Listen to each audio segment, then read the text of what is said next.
అంటే మళ్ళీ ట్రెండింగ్ లోకి వచ్చేసింది. మొబైల్ మసాలా వారి ఫిల్మ్ నగర్ కబుర్లోకి వెళ్ళిపోతూ మాట్లాడుకోవాల్సినటువంటి మరొక జంట ఎవరో కాదు, మహేష్ బాబు గారు, డైరెక్టర్ రాజమౌళి గారు. అసలే భారీ ప్రాజెక్ట్ కదా, ఎప్పటికప్పుడు ఆ సినిమాకి సంబంధించి ఏ మాట బయటకు వచ్చినా ట్రెండ్ అవ్వాల్సిందే. SSMB 29 గురించి మాట్లాడితే సోషల్ మీడియాలో ఒక వార్త చక్కర్లు కొడుతుంది. విషయం ఏమిటి అన్న దానిలో గడిపోతాం డైరెక్ట్ గా మనం అందరం కూడా. ప్రస్తుతం ప్రీ ప్రొడక్షన్ వర్క్స్ అవి జరుగుతున్న సినిమాకి సంబంధించి అయితే ఈ సినిమాలో మలయాళ నటుడైనటువంటి పృథ్వీరాజ్ సుకుమారన్ గారు ఒక ఇంపార్టెంట్ పాత్రలో కనిపించబోతున్నారట. ఈ విషయం గురించి పృథ్వీరాజ్ గారిని రాజమౌళి గారు సంప్రదించారని, ఆయన ఓకే అన్నారని, ఇందులో విలన్ గా కనిపించబోతున్నారని. అయితే దీనిపై అఫీషియల్ ప్రకటన అయితే గనక ఇంతవరకు ఏమీ రాలేదు.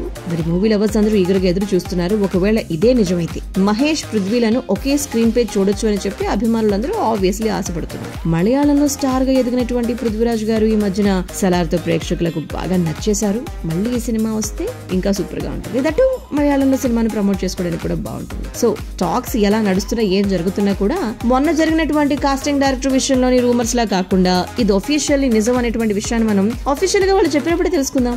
ఏమంటారు? అండ్ ఈ సినిమాను మహారాజ్ అనేటువంటి టైటిల్ పెట్టి మనకు అందిద్దాం అనేటువంటి ఆలోచనలో వారు ఉన్నట్టుగా మరో మాట కూడా వినిపిస్తుంది. ఇది కూడా అఫీషియల్ టాక్ వచ్చాక మనం మాట్లాడుకోవాలి.